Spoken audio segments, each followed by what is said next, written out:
주영석 기자의 뉴스 속으로. 뉴스 속으로는 예방과 치료 의학도 최고, 리퍼도 최고, 시니어 어르신들에게 서울 메디칼 그룹이 최고, 서울 메디칼 그룹 제공입니다. 연방준비제도가 오늘 FOMC, 즉 연방공개시장위원회 회의를 마친 다음에 금리 인상 여부를 발표하는데 금리 동결이 거의 확실시가 되고 있습니다. 시장의 관심은 앞으로 통화정책 방향을 가늠할 수 있는 이 점도표에 모아지고 있는데 올해 안에 추가 금리 인상을 할지 여부가 드러나기 때문입니다. 또 일론 머스크 테슬라 CEO가 창업한 뉴 스타트업 뉴럴링크가 뇌 속에 칩을 집어넣기 위한 임상시험 참가자 모집에 나섰습니다. 자, 주영석 기자. 안녕하십니까. 오늘 FOMC가 끝나고 금리 인상 여부가 발표가 되죠. 그렇죠. 9월 FOMC가 이제 어제 시작이 돼서 오늘 종료가 됩니다. FOMC 오늘 동부 시간 오후 2시에 끝나죠. 그러니까 LA 시간으로 오전 11시에 마무리됩니다. 이제 2시간 정도 남았고요. 회의가 끝나면 금리 인상 여부를 포함한 회의 결과가 발표가 됩니다. 그리고 제롬 파월 연준 의장이 동부시간 오후 2시 30분쯤부터 기자들과 질의응답을 합니다. 그러니까 LA 시간으로 오전 11시 30분부터 질의응답을 통해서 제롬 파월 연준 의장이 이번에 회의를 통해서 나온 그런 결과에 대해서 설명하는 이제 그런 시간을 갖게 됩니다. 네, 금리 인상 여부는 뭐 어떻게 예상이 되고 있나요? 뭐 모든 언론들이 금리 동결을 예상하고 있죠. 이건 거의 뭐 100%라고 네. 보면 됩니다. 금리는 동결될 겁니다. 전문가들도 거의 의견이 일치하고 있고요. 이 연준 정책과 관련해서 가장 그 정확한 것으로 꼽히고 있는 시카고 상품거래소의 그 페드워치 연방준비제도의 정책 방향을 예측하는 페드워치가 지금 9월 FOMC에서 금리 동결 가능성을 99%로 예측했어요. 그러니까 뭐 이건 뭐 동결로 보시면 될 것 같습니다. 네. 그래서 시장의 관심은 이번 그 FOMC가 아니라 이제 올해 남은 두 번의 FOMC로 모아지고 있다 이런 이제 얘기예요. 그렇습니다. 이번 9월 FOMC 오늘은 뭐 금리 동결 발표가 확실하고요. 이제 그러면 10월은 FOMC가 없고 11월 FOMC, 12월 FOMC 두 번이 남아 있습니다. 그래서 그 두 번 중에 과연 금리를 올릴 것인가? 이번에 동결했는데 다음에 또 올린다면 이번은 그냥 건너뛰는 것인지 아니면 이번에 동결하면서 계속 이제 동결로 계속 나갈 건지, 그러니까 사실상 그 금리 인상을 끝내는 건지 이제 이런 부분이 11월, 12월 FOMC에서 이제 드러날 것이기 때문에 그런 부분을 신경 쓰는 것 같고요. 최근에 국제유가 상승세 때문에 가솔린 가격이 급등세를 보이고 있습니다. 이것 때문에 연준이 좀 그 인플레이션을 우려하지 않을까 하는 생각도 있지만 그 변동폭이 큰 에너지 가격이잖아요. 네, 그렇기 때문에 일반 물가와는 좀 다르다. 그러니까 이게 가솔린 가격은 항상 다른 가격에 비해서 다른 일반 물가에 비해서 급하게 오를 때도 있었고 급하게 내릴 때도 있었던 거죠. 그러니까 연준도 그 정도는 감안하기 때문에 가솔린 가격만 이렇게 급등한다면 그거는 참고사항 정도지 그게 어떤 연준 정책을 결정하는데 어떤 결정적인 그런 변수가 되지는 않을 것이다 하는 얘기입니다. 그래서 가솔린 가격이 급등하고 있음에도 불구하고 LA는 이제 $6 넘었잖아요. 네. 넘었음에도 불구하고 금리 동결로 가는 겁니다. 그러니까 가솔린 가격만 오르니까 다른 물가는 괜찮으니까 이제 가는 거고요. 그러니까 연준이 이제 이번에 어떤 생각으로 금리 동결을 하는가 여기에 사실 시장의 관심을 지금 쏠리고 있습니다. 그러니까 금리 동결은 궁금하지 않은데 문제는 무슨 생각으로 금리 동결을 하는가 이게 굉장히 궁금하고요. 금리 인상을 이제 끝내는 차원에서 금리 동결을 하는 건지 아니면 한 번 정도 건너뛰고 다음에 하기 위해서 이번에 수만 번 고르는 건지 이 부분이 굉장히 궁금한 거죠.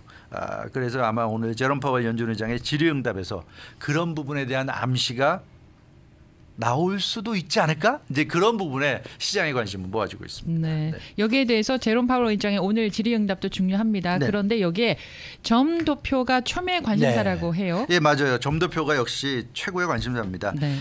점도표는 말 그대로 점으로 나타내는 도표라는 의미입니다. 예. 그러니까 연준이 금리 인상을 발표할 때 항상 그 FOMC 위원들이 향후 금리 전망도 함께합니다. FOMC 위원들이 한두 명이 아니기 때문에 여러 명이잖아요. 네. 그래서 각자 개개인의 금리 전망을 점으로 표시합니다. 나는 3점 그러니까 올해 연말에 그 기준금리가 얼마가 될 것이냐를 전망하는 건데 나는 뭐 5.75 나는 뭐 5.5 이런 식으로 점을 찍는 거죠. 그래서 점도표가 어떻게 형성되느냐에 따라서 앞으로 연준이 금리 인상과 관련된 정책을 어떻게 펼칠 것이다 하는 것을 알 수 있는 거죠. 그러니까 FOMC 위원들이 생각하는 미래의 기준금리 전망이 바로 점도표라고 생각하시면 되겠습니다.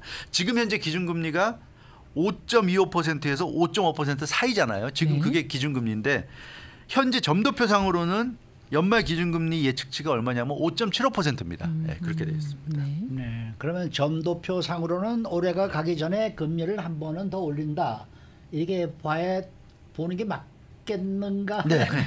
그렇죠. 점도표가 5.75니까 네. 지금 5.5밖에 안 되니까 거기에 맞추려면 한 번 더 0.25%포인트를 네. 이제 올려야 되는데 문제라기보다 근데 변수는 점도표라는 게 고정된 게 아니란 말이에요. 항상 그 FOMC 끝나면 글쎄요. 예측치를 하는 거기 때문에 점도표는 언제나 수정이 가능하고 달라질 수 있다는 겁니다. 그래서 시장에서 촉각을 곤두세우는 건 오늘 동결인지 아닌지 오늘은 동결이에요. 동결인데 문제는 점도표가 달라질 것이냐 이걸 지금 시장은 관심 있게 보는 겁니다. 점도표가 5.75%를 가리켰는데 이번에 나오는 점도표가 달라질까 특히 이제 관심은 내려갈까 하는 거죠. 지금 상황에서 점도표를 더 높이진 않을 겁니다. 네. 그렇다간 뭐 난리가 나겠죠. 그 경기 침체로 갈 테니까 5.75에서 올리진 않을 텐데 그 연준 위원들이 혹시 좀 5.5 정도로 내릴까? 내리면 이제 금리 동결로 가는 거죠, 당연히. 그리고 11월, 12월에도 예측이 5.5 정도면 지금 5.5니까 그러면 안 올린다는 거잖아요. 그러니까 시장은 점도표가 굉장히 중요한 겁니다. 점도표 예측치가 5.75인데 지금 현재 5.5%로 내려간다면 그것은 이제 금리 인상 종료를 사실상 의미하는 그런 그 해석이 가능하기 때문에 굉장히 중요하고요. 오늘 뉴욕 증시 그래서 항상 FOMC 끝나고 금리 인상 여부가 발표되는 날은 결과가 나와야지 이제 올라가고 내려가고 하는데 오늘은 그 동결 가지고는 움직이지 않을 거고요. 점도표입니다. 점도표가 그대로면 5.75% 그대로면 한 번 더 금리 인상한다는 의미로 받아들여져서 주식 가격이 내려갈 가능성이 있고요. 점도표가 낮아진다면 5.5 정도로 낮아진다면 그런 금리 인상이 종료된다는 거니까 그럼 아마 주식 시장이 오늘 폭발할 겁니다. 오늘 엄청나게 폭발할 텐데 네. 과연 점도표가 어떻게 나올까 이게 좀 초미의 관심사라고 할 수 있겠습니다. 그러면 점도표에 대해서 전문가들은 어떻게 예상하고 있나요? 전문가들은 지금 그 연준이 가장 꺼리는 게 시장에 큰 혼선을 주는 것이라고 그렇게 분석을 하고 있습니다. 그러니까 예. 소통 관점에서 보자면 점도표에서 5.5 예측치가 5.5라고 그러면 11월, 12월에 안 올린다는 거잖아요. 근데 그러면 시장은 다 그렇게 기대를 하고 막 주식 가격이 오르고 폭등하는데 근데 뭐 10월, 11월 가니까 갑자기 물가가 뛰고 이건 이상하다 안 되겠다 올려야 되겠다 그러면 자기들이 금리 인상이 종료됐다고 시그널을 주고서 금리 인상을 또 하는 그런 상황이 될 수 있단 말이에요. 그렇게 되면 이제 시장이 엄청난 혼란에 빠지고 경제에 안 좋으니까 전문가들 생각은 어차피 이렇게 된 거 굳이 지금 5.5로 바꿀 필요는 없지 않느냐. 아마 연준도 그런 생각을 할 것 같다. 뭐 11월이나 12월 가서 5.5로 내릴 수 있는 거잖아요. 그때 네. 가서 점도표에서. 지금 점도표를 5.5로 내리는 건 좀 시기상조. 그래서 점도표는 5.7로 남겨놓고 또 점도표가 5.75라고 해서 반드시 금리 인상을 해야 되는 건 아니에요. 점도표는 예상일 뿐이고 네. 현실이 예상과 맞을 수도 있고 안 맞을 수도 있는 거니까 5.75 해놓고 5.5를 그냥 유지할 수도 있는 거니까 그런 차원에서는 5.75를 해놓는 게 운신의 폭이 넓은 거고요. 시장한테 과도한 어떤 기대감을 주지 않는 게 연준 입장에서도 좋다는 얘기입니다. 그런 점을 감안한다면 전문가들 예상은 점도표가 이번에 바뀌지 않을 가능성이 높다. 여기에 좀 모아지는 것 같습니다. 네. 자, 다음 소식입니다. 이 사람의 뇌에 칩을 이식하는 임상 시험이 드디어 시작될 것 같네요. 그렇습니다. 어제 나온 소식이죠. 뉴럴링크, 일론 머스크 테슬라 CEO가 창업한 스타트업이죠. 스타트업 기업입니다. 뇌 속에 칩을 넣어서 이 사람들이 그것을 그러니까 지금은 우리가 뭡니까 인공지능을 그 사용할 때 마우스가 됐건 키보드가 됐건 뭔가를 조작을 해야 되잖아요. 네. 손가락으로 터치하고 움직여야 되는데 칩에 넣으면 그런 것도 필요 없는 거예요. 키보드도 필요 없고 마우스도 필요 없고 머릿속에 생각을 하면 그게 그냥 실현이 되는 거. 이제 그런 세상을 이제 일론 머스크 CEO는 이제 올 거라고 확신을 하고 이제 그런 세상을 이제 만들어 나갈 계획인데 뇌 속에 칩을 집어넣기 위한 임상 시험에 들어간다는 발표를 했고요. 임상 시험 참가자를 모집한다고 어제 블로그를 통해서 발표했습니다. 독립심의위원회로부터 첫 번째 임상 시험 모집 시작 승인을 받았다고 밝혀서 이제 드디어 사람 머릿속에 뇌 속에 칩을 집어넣는 이런 시대를 우리가 이제 영화의 한 장면이 현실로 나타날지도 모르겠는데 네, 그런데 이게 이제 막 시작하는 걸 아직 검증되지 않았잖아요. 네. 그런데 이 실험에 참가할 사람이 과연 나타날까요? 그렇죠. 관심은 저도 흥미는 느껴지지만 내가 내 뇌 속에다 이거 집어넣는다 할 때 그걸 선뜻 응할 사람이 누가 있을까? 그러니까요. 그래서 뉴러링크는 정상인이 아니라 아픈 사람, 환자들을 대상으로 이제 임상 시험할 계획인데 그러니까 그 사지마비 환자들, 몸을 움직일 수 없는 사람들, 완전히 그 사지가 마비돼서 그런 사람들은 지금 남의 도움 없이는 살아갈 수 없는 사람들이잖아요. 네. 근데 그런 사람들을 뇌 속에다가 칩을 넣어서 이게 성공을 하면 그러면 몸 움직이지 않고도 자기가 머릿속에 생각을 하면 이게 뭐 이 인공지능이 이제 움직여서 자기한테 뭐 음식을 갖고 올 수도 있고 뭐 여러 가지가 가능하니까 그런 사지마비 환자들을 대상으로 임상 시험을 할 계획이라고 합니다. 기존의 의료 기술이나 의학적인 능력으로 고칠 수 없는 사람들, 경수 척수 부상, 그러니까 완전히 그 목 아래가 이제 뭐 완전히 마비된 사람들이나 네. 근육 축성 측삭 경화증, 이 흔히 루게릭병이라고 그러죠. 네. 루게릭병 이런 사람들이 이제 대상이라고 합니다. 구체적으로 어떻게 하는 거예요? 네. 임상 시험을. 뉴러링크는 그 로봇을 이용해서 뇌에 칩을 이식하는 방법을 씁니다. 로봇이 그러니까 뇌에다가 칩을 넣어주는 그런 방식인데요. 구체적으로 운동 의도를 제어하는, 그러니까 운동과 관계된 어떤 생각을 하는 그런 그 뇌의 영역에 뇌 컴퓨터 인터페이스, 이걸 이제 BCI라고 하는데 이 뇌 컴퓨터 인터페이스 BCI 칩을 이식하는 겁니다. 뇌에 이 BCI 칩을 심은 사람들은 자기가 머릿속으로 생각하는 것만으로 활동이 가능하다는 거죠.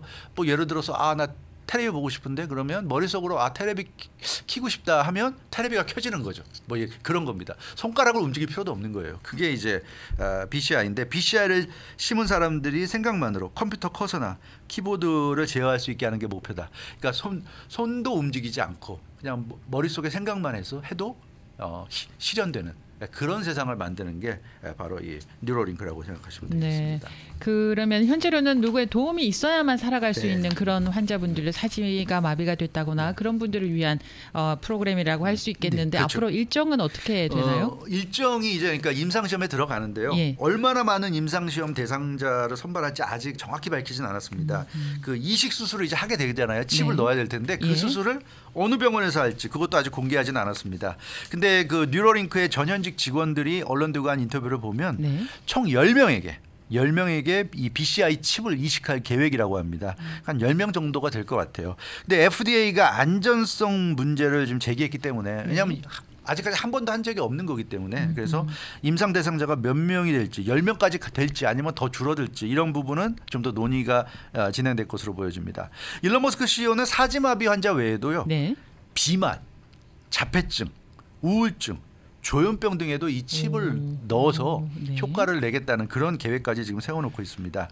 그러니까 비만 환자나 뭐 자폐 환자, 우울증 환자, 조현병 환자 등 이런 질병 같은 경우에 그 치료를 위한 컴퓨터 칩 이식 수술을 용이하게 만들 계획이라고 합니다. 그래서 이게 아마 성공한다면 사지마비 환자들에게도 좋고요. 지금 말씀드렸던 뭐 비만, 자폐, 우울증, 조현병 환자들에게도 도움이 될 수 있을 것 같은데 임상 시험은 아시다시피 1차, 2차, 3차까지 가잖아요. 네. 그러니까 3차까지 완료되는 게 한 6년 정도를 지금 내다보는 것으로 그렇게 알려지고 있습니다. 그래서 이게 뭐 하루아침에 뭐 몇 달에서 될 건 아니고 한 6년 정도 장기적으로 시험을 할 것으로 보여지는데 전문가들은 역시 그 BCI 칩을 이제 뇌 속에 넣는 거니까 이 네. BCI 칩이 사람이 사용하기에 안전하다는 것을 입증하는 게 최우선이다. 그렇겠죠. 예, 아무리 좋다고 해도 이게 사람 몸에 들어가서 부작용을 일으킨다거나 위험할 수 있다고 그러면 그거 쓸 수 없는 거죠. 그게 이제 기본이니까 그 BCI 장치가 안전하다는 걸 과연 입증할 수 있을 것인가 이게 핵심이고 설사 BCI 장치가 사람에 안전하다는 것이 입증되더라도 시간은 걸릴 것이다 하는 예상입니다. 상업적인 사용 허가를 받으려면 뭐 6년 정도 임상 시험을 하고 끝나고. 네, 그다음에 충분한 또 기간을 거쳐서 상업용으로 될 겁니다. 예를 들어서 코로나19 팬데믹 때는 팬데믹이었기 때문에 그때 백신을 만들자마자 바로 FDA가 허가해주고 뭐 그래서 바로 썼는데 백신을 지금은 그런 때가 아니잖아요. 그러니까 그렇게 급하게 안 할 거기 때문에 6년 정도 임상 시험 그러면 아마 상업용으로 나오는 데까지는 한 10년 정도 걸리지 않을까 이런 지금 예상인데 뭐 그러니까. 당장 이게 우리 생활에서 이게 현실화되기까지는 좀 더 시간이 이제 필요한 그런 상황으로 보여지는데 그러나 어찌됐건 앞서 말씀하신 대로 영화에서나 보던 그런 상황이 그 실제 우리 현실이 될 수도 있는 그런 시기가 점점 다가오고 있는 것 같아서 이게 참 한편으로는 되게 흥분도 되는데 또 한편으로는 좀 걱정도 되고 여러 가지 생각이 좀 교차하고 있는 그런 좀 분위기인 것 같아요. 참가자를 왜 모집하죠? 내 머리에 넣어라 이러고 나와야 되는 거 아닌지 모르겠어요. 저는 방금 이 생각이 네. 났어요. 이걸 첩보용으로 활용을 한다면 이것도 큰 문제가 되지 않을까? 아니 이런 뭐 생각도 당연히 들었어요. 하겠죠. 이게 이제 활성화되고 예. 발전을 하면 당연히 그렇게 해도 될 것 같아요. 근데 그건 뭐 아이고.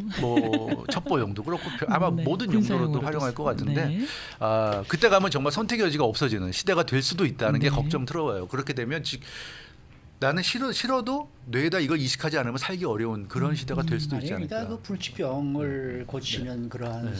테스트라 그러면 상당히 좋은 일이죠. 좋은 일이죠. 그래가지고 정말 그렇죠. 성공할 수 있다 그러면 네. 얼마나 좋겠어요. 네. 근데 이제 이게 이제 뭐 또 해가지고 범죄 쪽으로 맞아요. 이용이 되고 네. 이게 이제 걱정스러운 이제 진전인데 그렇죠. 그렇게 되지 않기를 바라는 거죠. 네.